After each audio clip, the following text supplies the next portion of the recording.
All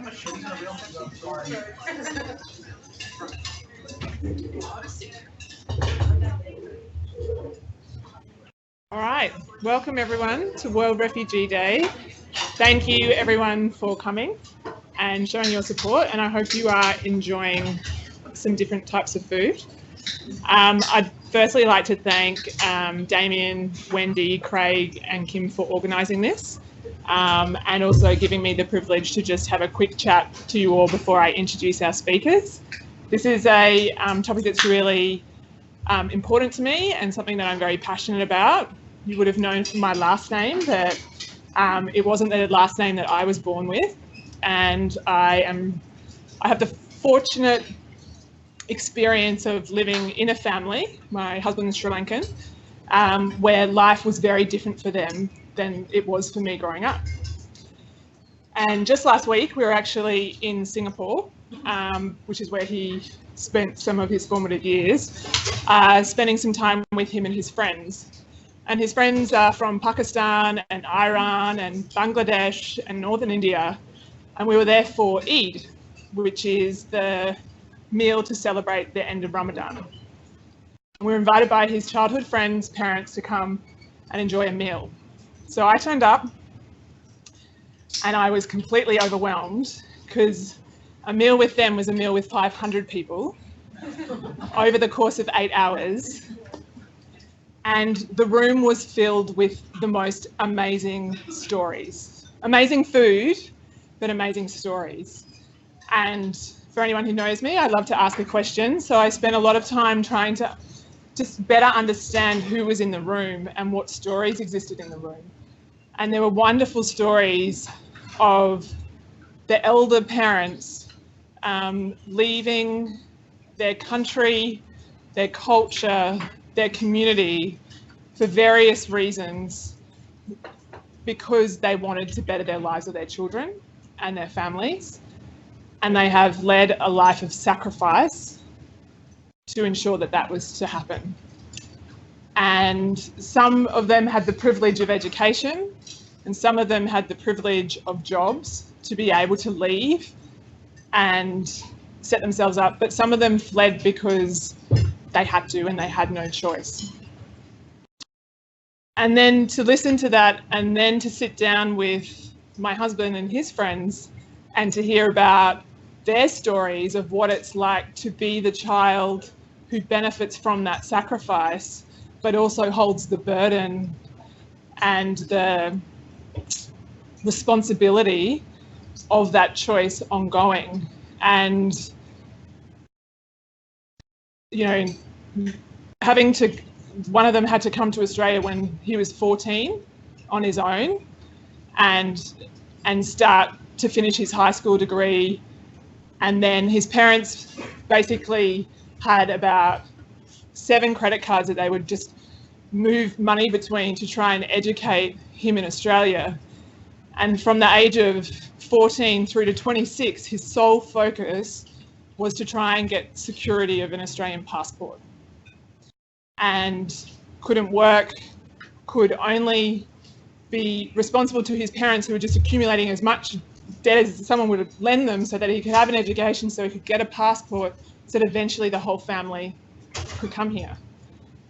And I sat there and felt, with my white privilege and the luck that I was born in Australia, but I sat there and I thought, wow, between 14, my biggest issue was whether I could get a job at Coles, and then whether I could graduate from school and afford to save up for my car and apply for a HECS debt so that I could go to university and then maybe go and travel the world. And that whole month, year, decade for that family and for that person was just about security, a passport and a future. And that this group of people, my husband's friends, were all talking about now the challenge of identity and community and belonging, and what is the concept of home, and where is home and where is stable, and what does that look like, because the greatest achievement in life was the security of a passport and the security of opportunity in a future. And what does that then mean for what's left in life? And what does that mean for the parents, the elders that are all in that room, and for their future as well? and that is a responsibility generally sitting on the shoulders of these people. So whilst this is not the story that these wonderful people will share today, for me, I thought it was incredibly relevant, incredibly timely, but also made me really consider how privileged we all are and how proud I am that we can support the Work Welcome program here. And for all of those years where life is about just trying to get security, we can help by accelerating people's opportunities into work, into growth and development, into community, into identity, by supporting the Work Welcome program. And that's something that we can all do because of the privilege that we have in these jobs. And so I'm really proud that we're standing here today, we're eating here today, and we're supporting here. And I'd love to introduce you to our partners with the Work Welcome program. So we've got Lily and Ruth, who will talk to us a little bit more about that. And then we'll have Savia, one of our very own, talk about her story as well. So thanks very much, team.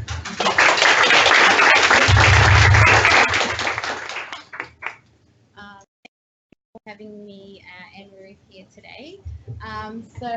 We actually come from MDA. Have you heard of MDA before? Oh, good. I'll explain a little bit about what that's about.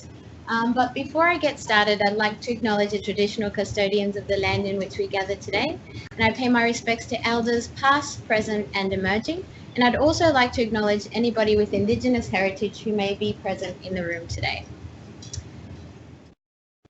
So this is MDA. MDA has actually been around for the last 21 years, and we've been supporting migrants, international students, refugees, and asylum seekers. We actually started off in somebody's backyard, as you can see there under the Hills hoist. And it was due to a group of concerned case managers where the Migrant Resource Centre had actually closed down at that time, and they wanted to continue on the good work around assisting new migrants to Australia. So they did that starting off in somebody's backyard. Now we're about 300 plus staff, and we're all across Queensland. So just a little bit about myself before I go on to talking about the refugee journey and the refugee experience. As I said, my name is Lily, and I was born in Santiago, Chile. I actually was born into a time where my country, there was a dictatorship. And during that time, my parents were actually freedom fighters, and that meant that they were fighting for human rights against that dictatorship. My father was actually detained as a political prisoner. And for the first 3 years of my life, I didn't really get to see my father. When he was eventually released, we applied for a humanitarian visa, and thankfully for us, it only took a year to hear back and 1 week to know that we were coming to Australia. So I've been here since I was 4 years old. So that's my background. I've been working for MDA for the past 4 years, and I've been really lucky to work in a variety of different areas, working with young people from a refugee background and supporting them in their journey. And also I have an anthropology background, so I've been able to map a lot of the stories of our families for the last 21 years in settlement. So it's been really interesting. Some beautiful stories of success have come out. But what I'm here to talk to you about is really around the journey of a refugee. So my day job, or my normal thing that I do, is actually go to different organizations and do full day trainings around working with refugees and also working with cultural diversity. So I do interchange both of those topics, but I'm going to give you a very small snippet, because we don't have very much time, around what it looks like and what the global figures are around what it means to be a refugee. And then Ruth will talk to us about her experience as well. So forced migration. Forced migration is actually the movement from one country to another by necessity rather than by choice. And what are some of those catalysts? War. Yeah. What are some other ones? Persecution. Yep. Yeah. Sorry? Repression. Yep. Yep. The catalyst is war, as you said, persecution, as you've said, and we've got their economic hardship and environmental degradation. However, the last two are not actually recognized as being refugees. They're not under the United Nations Convention. However, they are still forced migrants. So for this purpose, we will actually focus on the first two, which is war and civil unrest or due to persecution. The definition of a refugee. Have you seen the definition of a refugee before? So for someone to be recognized to be a refugee under international law, they actually must fit this definition. And so I'll just break it down a little bit. It's owing to the well-founded fear of being persecuted. So that means the well-founded fear of your life. And the reasons being of you're being persecuted for either your race, religion, nationality, membership of a social group, or political opinion. The next point is that you're outside of your country of origin and you're not able to get the safety of that country. So to be seen under international law, you have to prove all of these things before you have a refugee status. Once you have refugee status, under international law, you are covered by certain rights. And these are just some of those rights. The right not to be sent back to a country in which your life will be in danger. The right to public relief at the same level as nationals. So that means here in Australia, the right to receive Centrelink and Medicare at the same level as nationals. Right to access education and healthcare. The right to work. Entitlements to be issued with identity papers and travel documents. Now, travel documents don't actually come straight away. A person has to be here at least 4 years and they would need to apply for citizenship. Once they've got citizenship, then they can get a passport. But they can get an ID and they can get a driver's license, which will be their identity papers. So what is the difference? What have you heard about asylum seekers versus refugees?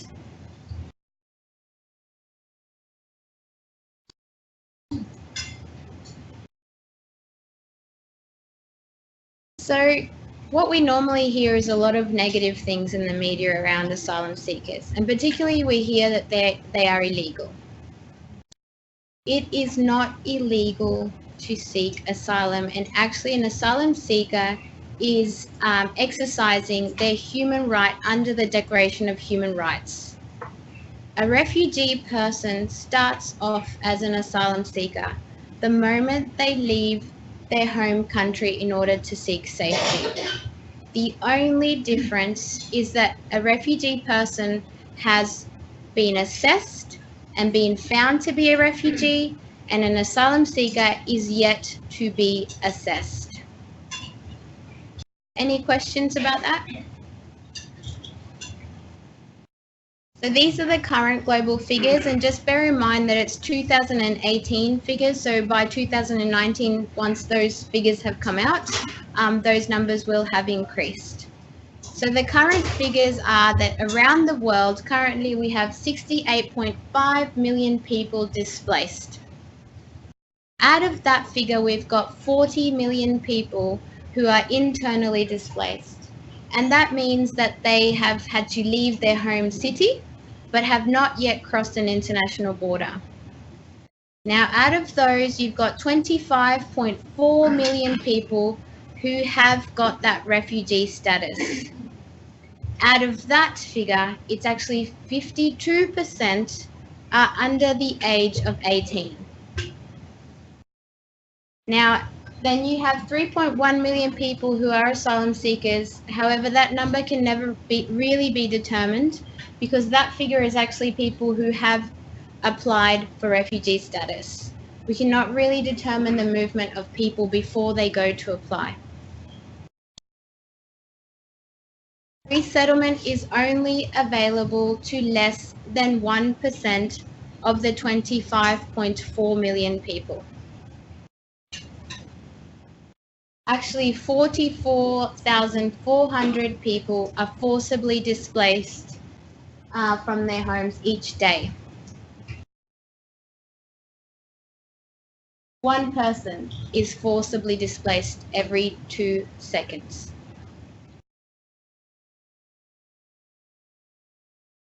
So now I'm going to quickly go through the refugee journey and what are some of those experiences that happen through that journey and what causes somebody to have to leave their home country. Every experience will be different. However, there are some commonalities that I can talk to you about. And it starts with the trauma and violence that somebody experiences in their home country. And what does that violence and trauma look like? It means a mother not being able to send her child to school because she doesn't know whether that bus will be bombed. It means not being able to go to work because you don't know if your workplace will actually exist. It means not being able to go to sleep because you don't know if you will wake up alive the next day. It means your family could be taken by soldiers and tortured. It is the extreme violence and fear for your life that causes you to have to leave your home. And what do people do? They simply can actually walk. And where do they walk? They walk to the nearest borders. What that may look like, a friend of mine, she had to flee from Liberia and she was walking with her family to a Guinean refugee camp. The distance was from Brisbane to Coffs Harbour. That's how long she had to walk with her mother and her siblings. They had to walk at night time only because during the day they could get caught by rebels and persecuted. How much can you carry when you're walking? Not very much.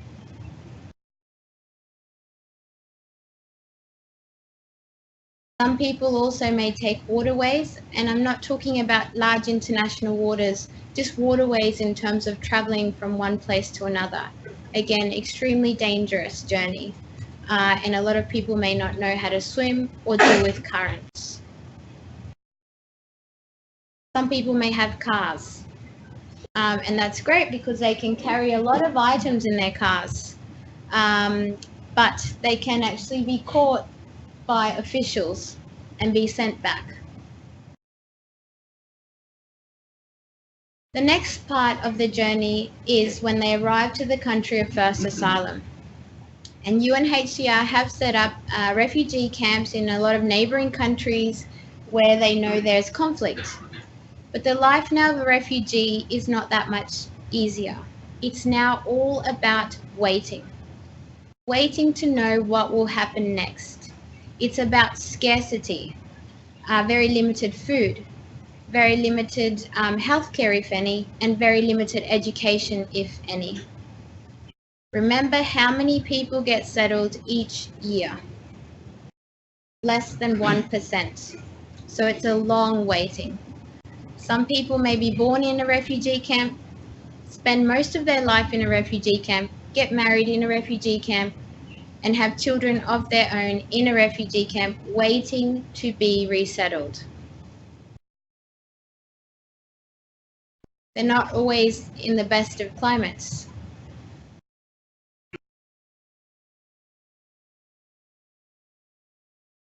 Some people may end up in urban areas, and that may mean that they will have to find rent. And what does an urban area, renting in an urban area look like? It means that they need to work, and if they don't have work rights in those places, very difficult again, and they could get caught by officials and be sent back. So as I said, it's also a lot about waiting and scarcity. How much water are they delivered each day in this refugee camp? 7.5 litres a day. That is the equivalent of a flush of the toilet here in Australia.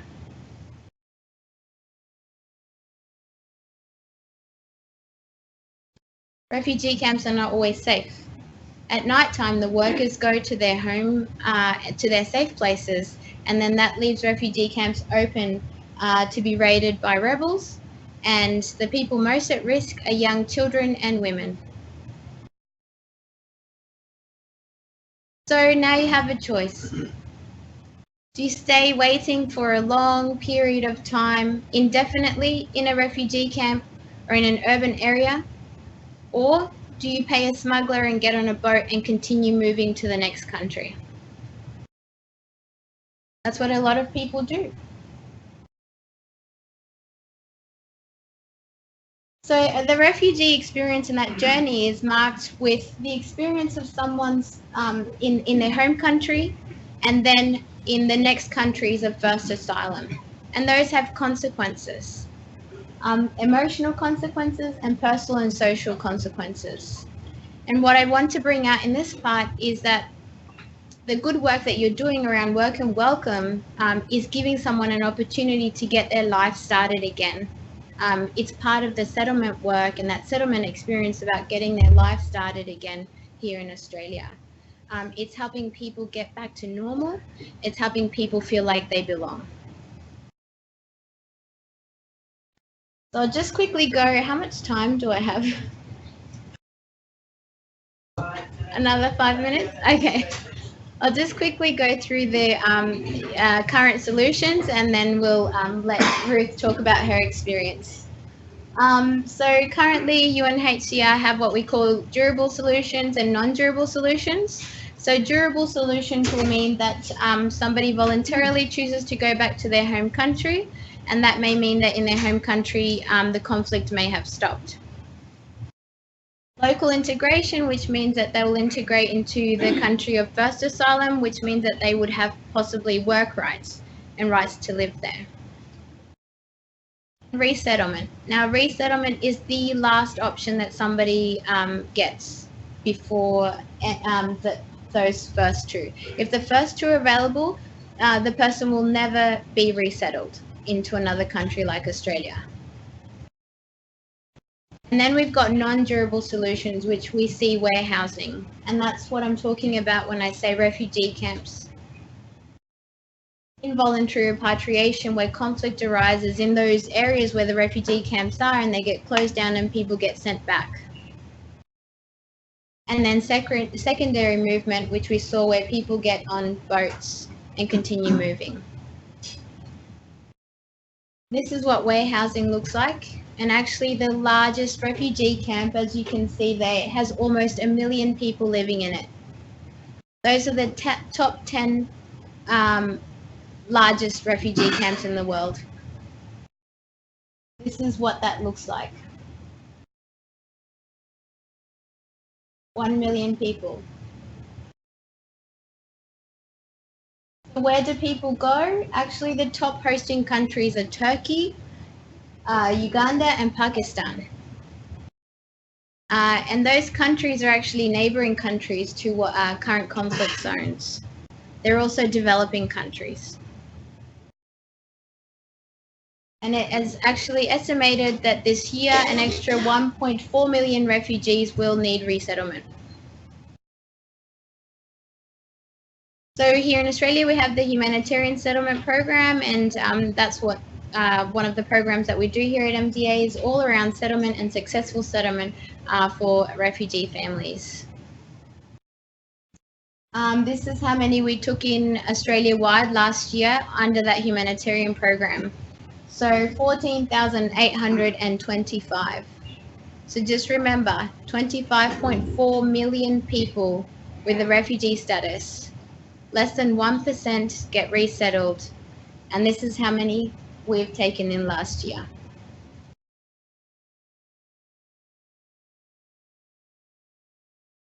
So just remember that every encounter with the refugee person is hope. It brings opportunity and to heal the past and hope for the future. Thank you.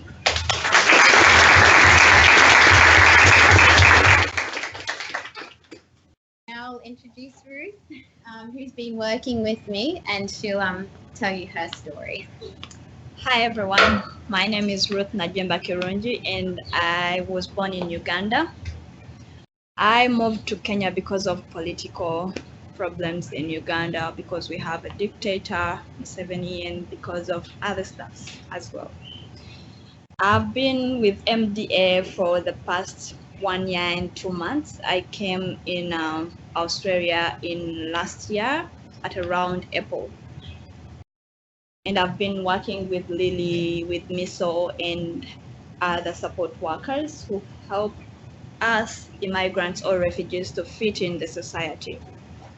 I'm working with Lily as a trainer, like assistant trainer, and all I do is to help her out to deliver such services. The journey here to settle in Australia is not so, it's not so, sorry, I get nervous. Okay. The journey to settle in Australia is not so easy, because first you leave your culture behind, your family, because I came here alone, and all you knew as a person, you leave it behind because you have to fit in a different new society, and it gets tricky because you might sometimes never fit in the society because that's not how you were raised, or that's not how you grew up. And then looking for work, trying to get in school because you don't have the same level of education as the people you found there do. Work, you need Australian experience, and if you don't have it, even if you try a million times, you can't get in there. MDA has helped me with getting that experience from day one. It has encouraged me to look for voluntary work, like volunteering somewhere, look for jobs with them, and then finally fitting me in their programs, like the one I'm doing now. So that's it. That's my story. If you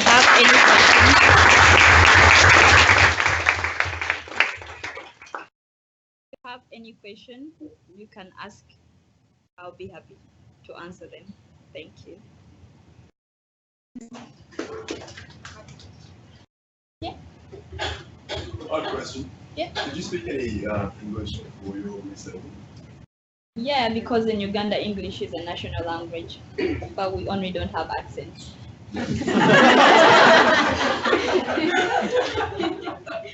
Yes. Any other questions? Do you find it difficult in Australia to find the food that you would like to eat? Apart from matoke, which is banana, it's a bit different, but other foods, we have them in Uganda and it's the same as here. The only problem I find here, it's how things are done independently than where I come from. It's done communally. You have to involve yourself with other people to get things done. And here you have to be one to get things done, which I find it a bit challenging. Yeah. How old were you when you left Uganda and went to Kenya? I was around 19, 17-ish to 19, because I've lived in Kenya for 4 years. Yeah, and here 1 year. Yeah. You still in regular contact? After I left to Kenya, I lost contact with my mom and the family for like 2.5 years. I couldn't hear from them simply because I was afraid if I contact them, they would track me down. But when I got the status and be under UNHCR protection, I was very confident to talk to them and locate where they are, because I knew they cannot come to me because I'm already under UNHCR protection. Yeah.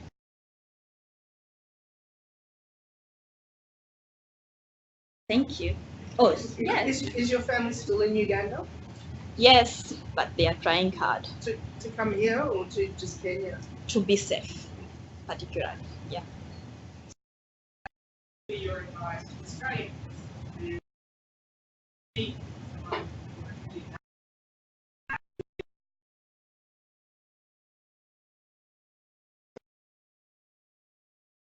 I think what Australians should do is to have more open hands to the refugees, because they have no idea. It's really hard, more so when you don't know English in the society. And if, for example, the way you do things independently, and most of the societies which come from refugee backgrounds do things communally, they feel like they are isolated. Because first time I came here, I got depression because I had no clear image of how things are done.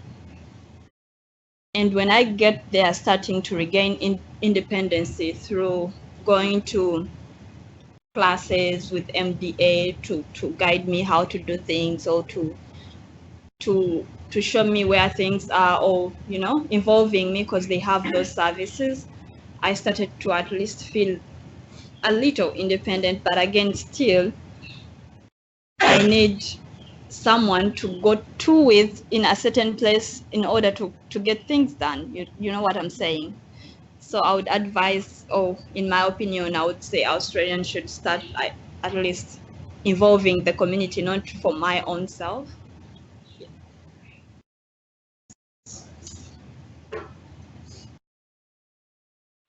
Thank you so much. Thank you so much.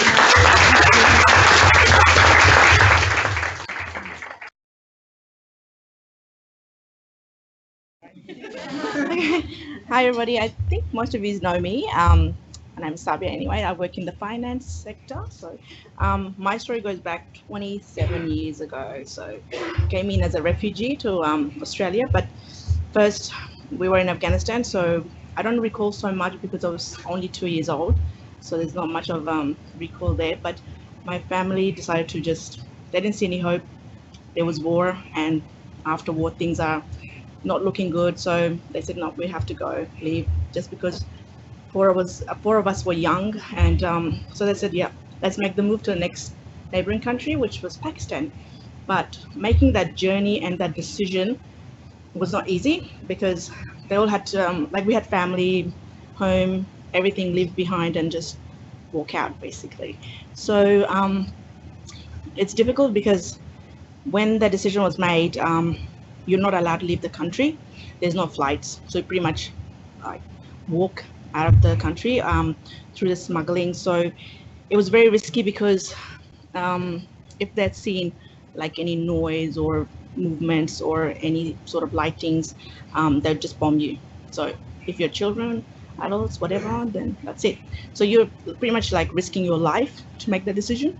But that's what they decided that. So we moved to Pakistan, coming with a hope that things might be better, but it's not easy being a refugee. So having to first learn the language.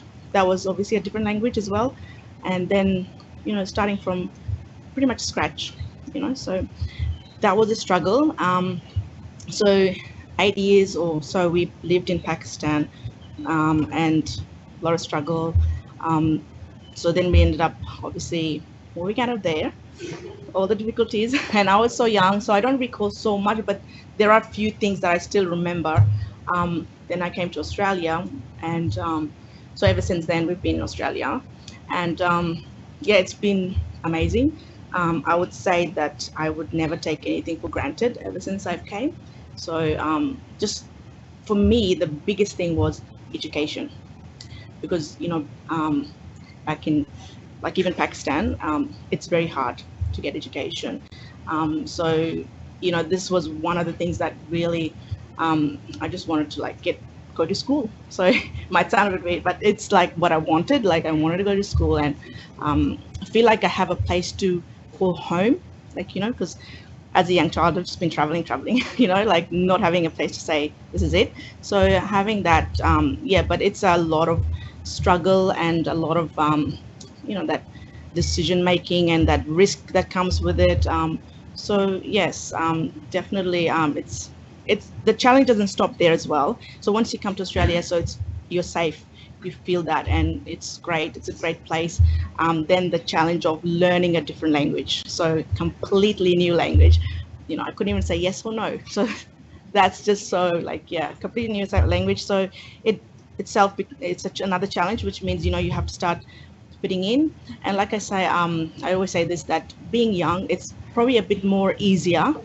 But my parents, because they've lived more of their life in Afghanistan and then moving across, they have a lot of attachment, so they would struggle more, I would say. But myself, my siblings, because we were much younger, I think we managed to cope and fit in pretty quick. And but we got a lot of support, which is great. And yeah, language was one of the difficult part. So yes, but yeah, that's my story. Did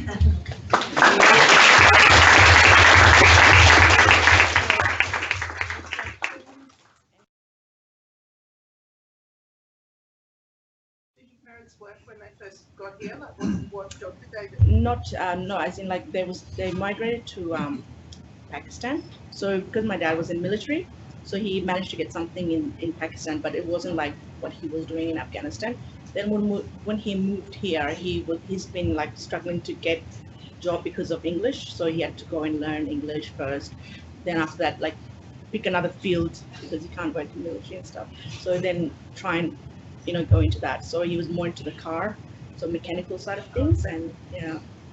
And then my mom had like my twin brothers in Pakistan, so then she had all of us like pretty much young kids. So she's trying to maintain that, keep us all together and make sure that we are not struggling at school because of the whole language. And yeah, so then she had to go and do a bit of courses for herself as well because she needs to communicate. But yeah, it's challenging, but. So any other questions? Thank you. Thanks everyone.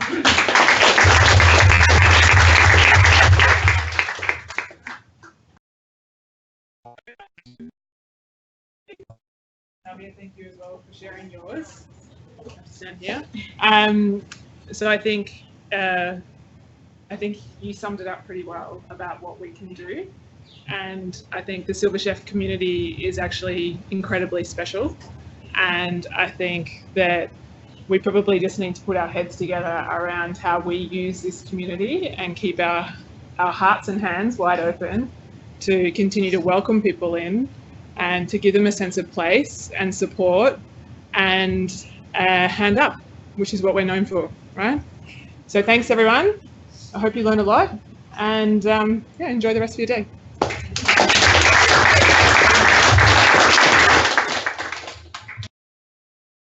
The story was great. You feel okay? Yeah? Yeah, I can see